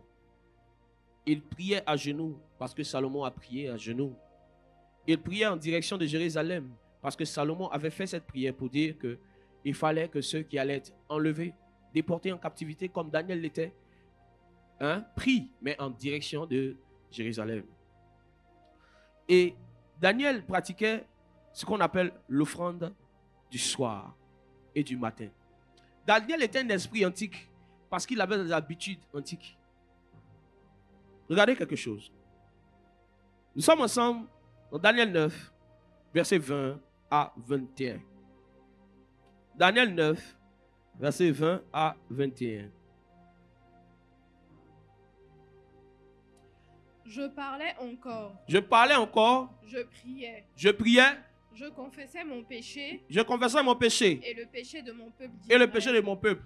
Et je présentais mes supplications à l'Éternel. Et je présentais mes supplications à l'Éternel. Donc c'est Daniel ici qui est en train de parler. Allons-y. Mon Dieu, en faveur de la sainte montagne de mon Dieu. Je parlais encore dans ma prière. J'étais en train de parler dans ma prière. Quand l'homme. Gabriel. L'homme Gabriel. Une manifestation de la présence de Dieu a pris une forme tangible. Une forme qu'on peut observer avec les yeux. L'homme Gabriel. Vas-y. Que j'avais vu précédemment dans une vision. Donc il avait vu l'homme Gabriel dans une vision. Mais l'intensité de sa prière a fait que ce qu'il a vu dans une vision a pris forme devant lui. Donc en vision, il a vu l'ange Gabriel. Mais lorsqu'il était en train de parler dans sa prière, il a vu l'homme Gabriel. Il a vu une matérialisation des choses qu'il a vues. Allons-y. S'approcha de moi d'un vol rapide. Il s'est approché de moi d'un vol rapide. Au moment de l'offrande du soir. Au moment de l'offrande du soir. À quel moment il s'est approché? Au moment de l'offrande du soir. Donc ça veut dire que Daniel était en train de prier exactement au moment de l'offrande du soir. Regardez encore. Cette manière dont Daniel priait, ce n'était pas juste une inspiration. Il avait vu des gens faire la chose avant lui. Prenons ensemble. Psaume. Allons-y le psaume. 141, verset 2. Oh. Psaume 141, verset 2. Considère ma prière comme de l'encens placé devant toi, et mes mains tendues vers toi comme l'offrande du soir. Comme l'offrande du soir. Donc, David pratiquait ce genre de prière. Ces prières qu'on appelait l'offrande du soir. C'est-à-dire qu'il priait à une certaine période du soir. Donc, David, avant lui, le faisait. On va voir encore cette réalité encore dans le livre d'Exode. Ça veut dire des milliers d'années après. Avant. Allons-y. Exode 29, 38 à 41. Exode, chapitre 29. Prenez vos Bibles, 38 à 41. Notez ces passages. Voici ce que tu feras. Chaque jour, à perpétuité, tu offriras sur l'autel 2 agneaux âgés d'1 an. L'un d'eux sera offert le matin, l'autre à la nuit tombante. L'autre à la nuit tombante. L'autre à la nuit tombante. L'offrande du soir. Donc l'offrande du soir, c'était une pratique antique, mosaïque. Ils avaient l'habitude d'offrir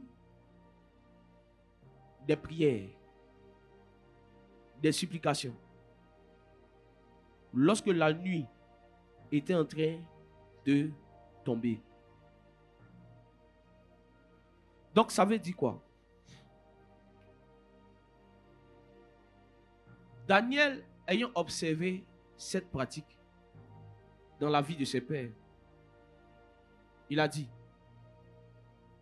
si je veux vivre les mêmes expériences, si je veux que ce que j'ai vu en vision, je puisse l'expérimenter physiquement, il fallait que je prie pendant que la nuit est en train de tomber. Parce que Moïse, qui avait donné cette prescription, avait lui aussi vu en vision. Parce que ce qu'il faisait, c'était des choses qu'il avait déjà vues. Et il matérialisait ce qu'il avait vu physiquement. Donc, Daniel a reproduit simplement une pratique qui rend les choses invisibles, visibles. Il était en train de prier et parler dans sa prière pendant l'offrande du soir. C'est encore une formule, une pratique juive. Les Juifs avaient des heures de prière. Les Juifs ne priaient pas à n'importe quelle heure. Ils avaient des heures de prière. Et pour ceux qui veulent mieux savoir sur le sujet, lundi passé, on a parlé de devenir un esprit de prière avec le docteur O'Neill. Il a bien parlé de cela. Les heures de prière, en réalité, ce sont des multiples, au fait, de 3. Et ça équivaut, quand on voit toutes ces heures-là, à 7 heures de prière. 7 heures différentes où on prie.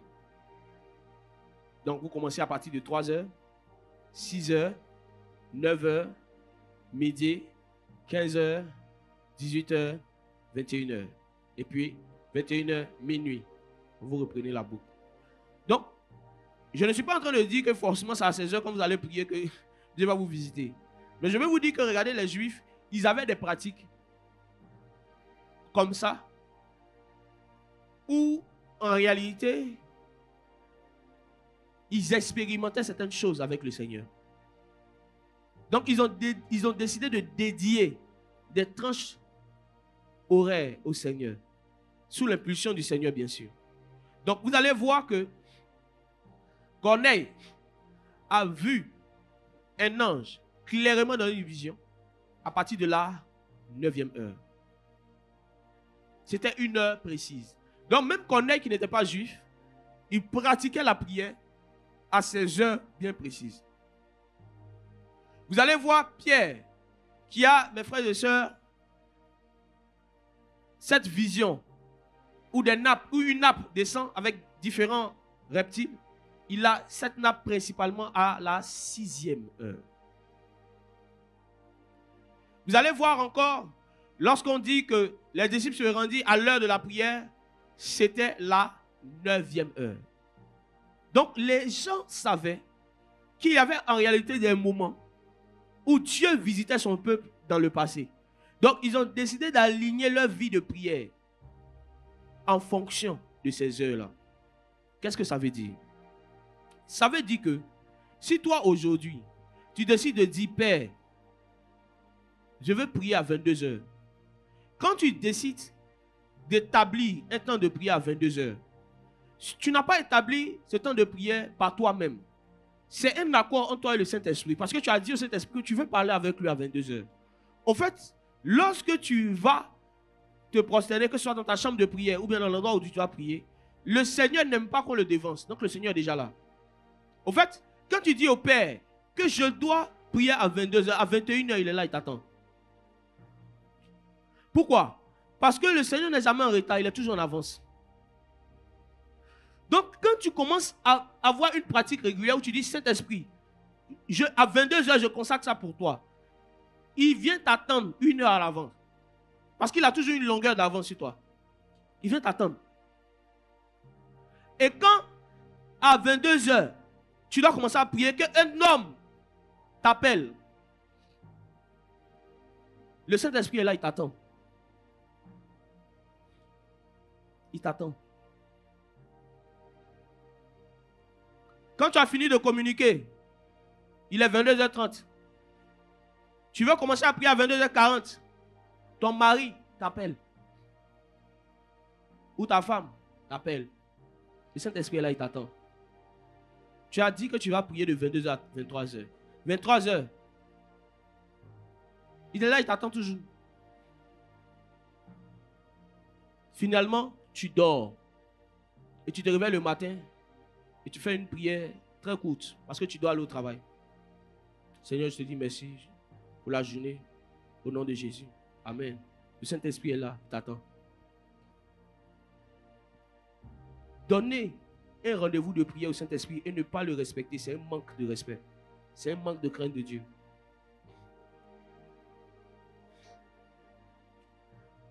Même si Dieu te pardonne et Dieu ne t'en veut pas, parce qu'il aime passer du temps dans ta présence, il ne se fâche pas contre toi. Mais c'est un manque de crainte de Dieu. Parce que tu fais un vœu à l'Éternel, tu prends un engagement vis-à-vis de Dieu et tu décides de ne pas le respecter. La Bible dit que l'amitié du Seigneur est pour ceux qui le craignent. Et si tu es quelqu'un qui donne des rendez-vous au Saint-Esprit et que tu ne respectes pas ces rendez-vous, frère, tu ne crains pas Dieu. Ma soeur, tu ne crains pas Dieu. Tu ne crains pas le Seigneur. Tu ne crains pas le Seigneur. Tu ne crains pas le Seigneur. Tu dois te repentir de ces choses. Parce que toi-même, dans toute ta chair manifestée, si un homme te donne un rendez-vous et que pendant l'heure, ou bien juste à quelques minutes de l'heure du rendez-vous, il prend un appel qui fait qu'il dépasse l'heure du rendez-vous, tu ne vas pas l'attendre, n'est-ce pas? Tu ne vas pas l'attendre parce que tu as autre chose à faire. Maintenant, entre toi et le Saint-Esprit, qui a plus à faire que son ami? Qui a plus... Qui est plus occupé que son ami? C'est le Saint-Esprit. Le Saint-Esprit est plus occupé que toi. Le Saint-Esprit a des affaires plus urgentes à gérer que toi. Mais dans son humilité légendaire, il vient à un temps de prière. Parce que son enfant dit qu'il veut lui parler. Qu'est-ce que tu fais au Saint-Esprit? Souvent, lorsque vous êtes dans la présence de Dieu et que vous vous sentez vide et que vous avez comme une culpabilité dans votre cœur, souvent vous ne savez pas pourquoi la culpabilité vient. Quand vous regardez, vous n'avez pas forcément fait un péché dont vous êtes conscient. Mais très souvent, c'est parce que la dernière fois que vous avez dit au Saint-Esprit, quand on va se retrouver à 22h pour prier, c'était en 2013. Et vous n'avez pas pris le temps de vous repentir par rapport à ça. 11 ans après, vous venez. Et quand vous venez, vous ne venez pas vous repentir. Hein. Vous venez vous dire, Seigneur, j'ai tel problème. Seigneur, Seigneur. Regardez comment dans notre vie, avec le Seigneur, on est ingrat, on est mauvais.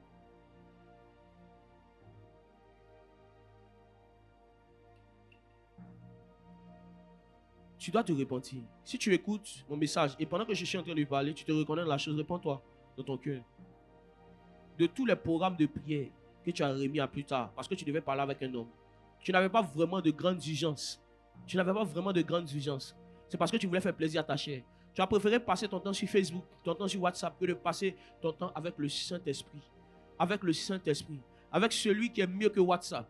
Il est mieux que Twitter. Il est mieux que tous les réseaux sociaux, frère. Il est mieux qu'un business qui va te faire gagner beaucoup d'argent. Il est mieux que là. Il a dit qu'à lui appartient l'or et l'argent. Oh, ce que les hommes t'ont refusé, il peut te le donner. Il peut te le donner dans cette vie et dans l'éternité. L'argent que tu vas gagner va te servir seulement dans cette vie, mais ça ne va pas te servir dans l'éternité. L'argent ne peut pas curer ton âme. L'argent ne peut pas curer ton âme. L'argent ne peut pas purifier ton âme. Dis Saint-Esprit, je suis là ce matin. Dis Saint-Esprit, je suis là ce matin. Et si tu te reconnais dans les choses dont nous avons parlé, tu vas dire Saint-Esprit, je te demande pardon. Si j'ai manqué de temps de communion avec toi. Parce que j'avais d'autres urgences. Parce que je voulais chercher l'argent. Je te demande pardon d'avoir méprisé ton temps. Mépriser Dieu, c'est préférer passer du temps avec quelqu'un d'autre que lui. Mépriser Dieu, c'est utiliser le temps qu'on a consacré pour lui. Le temps qu'on a dédié pour lui. C'est l'utiliser pour faire autre chose. C'est l'utiliser pour faire autre chose. Tu dis non, je ne serai pas de service parce que je serai en retraite spirituelle. Et tu prends la retraite spirituelle, tu mens sur Dieu pour avoir une permission. Et tu prends la retraite spirituelle pour regarder les films. Frère, Dieu te regarde. Et après tu viens dire, Seigneur, fais-moi voir ta gloire, fais-moi voir ta gloire. Tu veux voir quelle gloire? Normalement, si toi tu dis, Seigneur, fais-moi voir ta gloire, attention à ce que tu demandes. Mes frères et sœurs, nous avons besoin de la communion avec le Saint-Esprit. C'est pour ça que je parle de la vie de prière. Pourquoi je parle de la vie de prière? Parce que c'est un message central de l'évangile. Toute notre existence se résume à communier avec Dieu. Toute notre existence se résume à passer du temps avec lui. Au fait, notre existence se résume tellement à cela que quand on parle de la vie éternelle, c'est quoi? C'est passer du temps avec le Seigneur dans l'éternité. C'est à cause de lui que nous allons, mes frères et sœurs, être enlevés. En fait, tout est fait pour lui.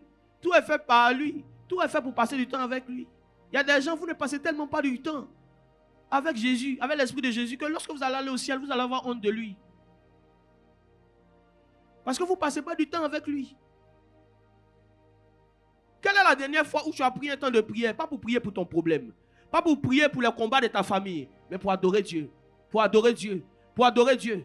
Pour lui dire merci. Quelle est la dernière fois où tu as consacré 2 heures de ton temps pour dire, Père, je te remercie. Je te glorifie pour ce que tu as fait dans ma vie. Mais chaque fois que tu viens prier, c'est des plaintes. Seigneur, Seigneur, tu as dit, tu n'as pas fait. Tu as dit, tu n'as pas fait. Mais et les choses qu'il a fait?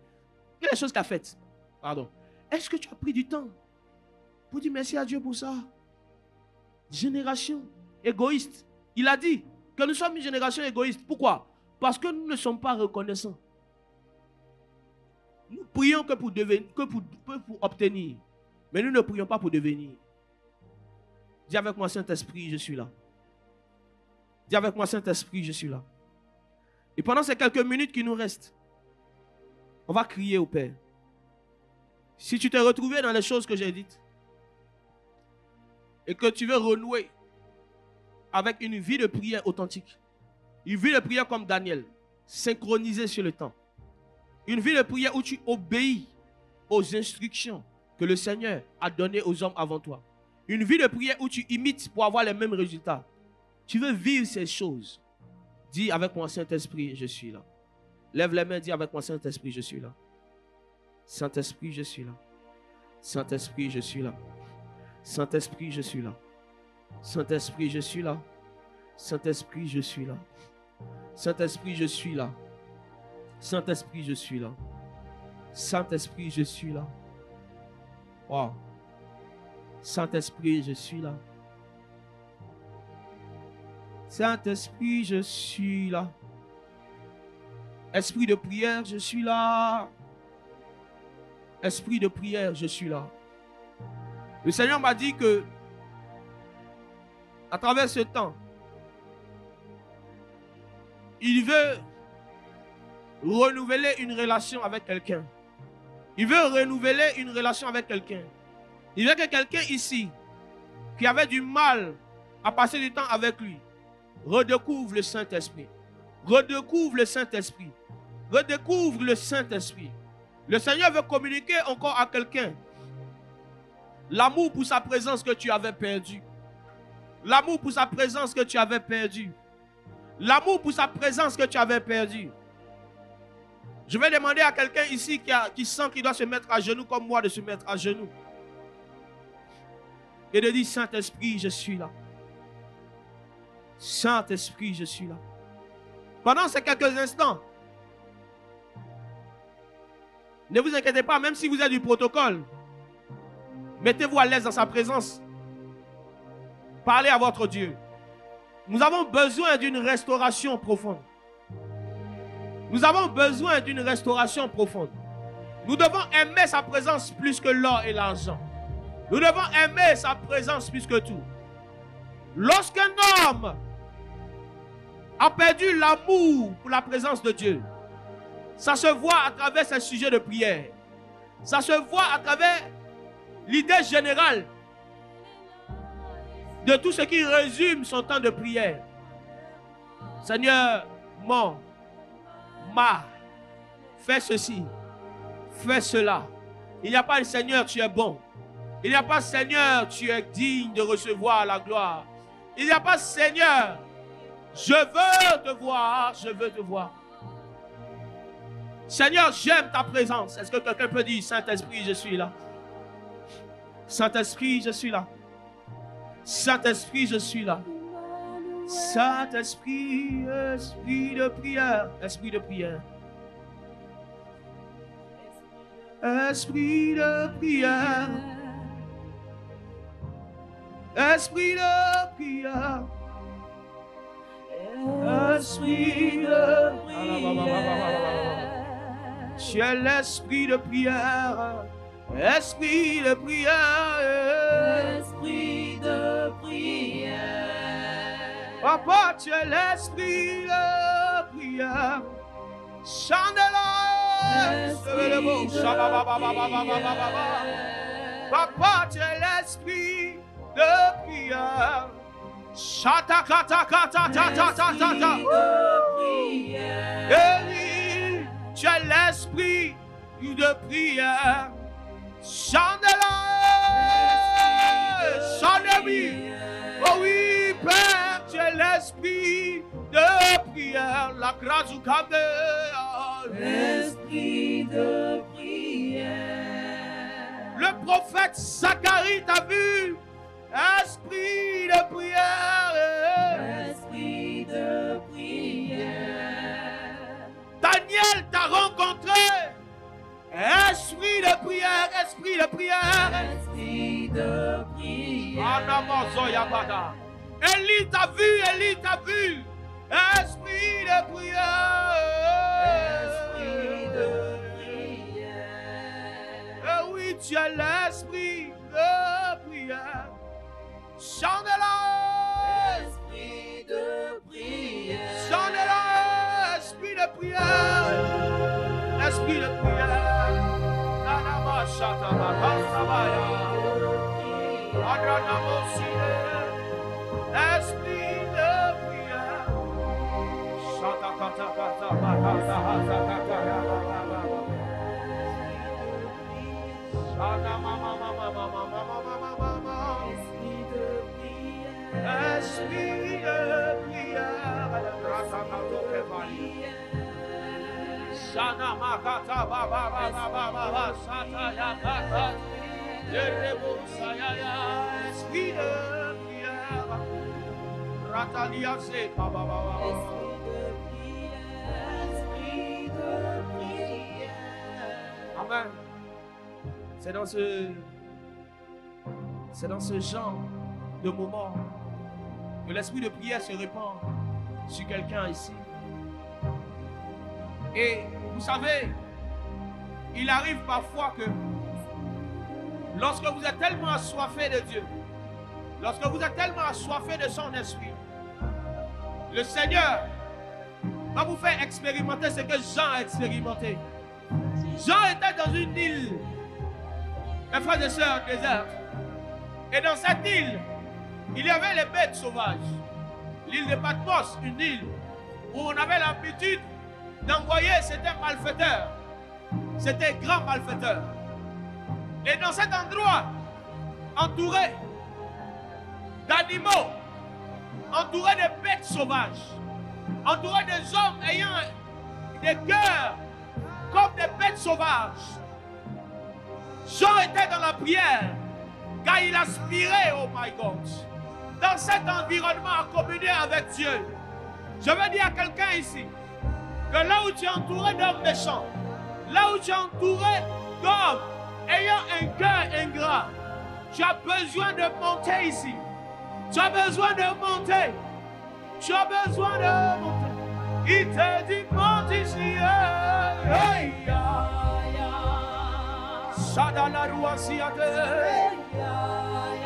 Oui, papa, me voici. Me voici. Et j'entendis cette voix qui me dit monte ici. Et moi je répondis sans ce vent de rafraîchissement, papa, me voici. Il est assis sur le trône. Il est revêtu de gloire. Et les 24 se prosternaient. Jetant leur couronne.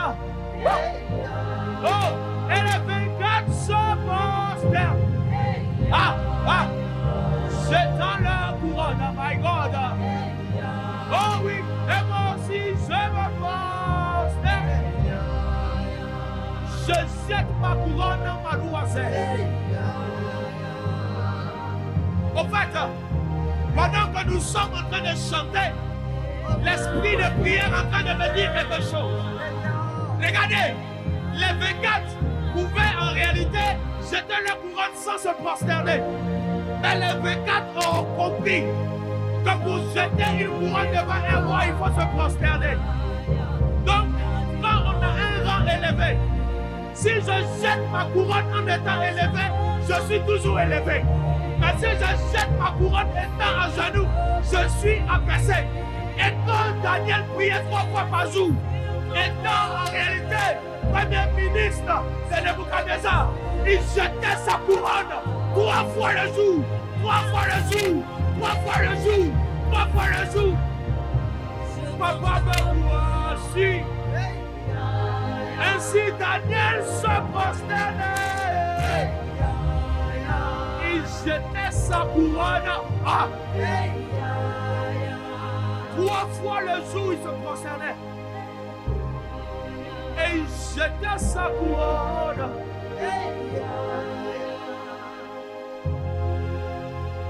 Wow.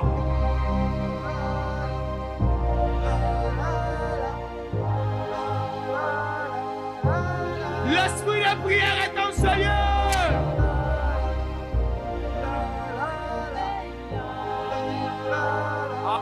Jésus.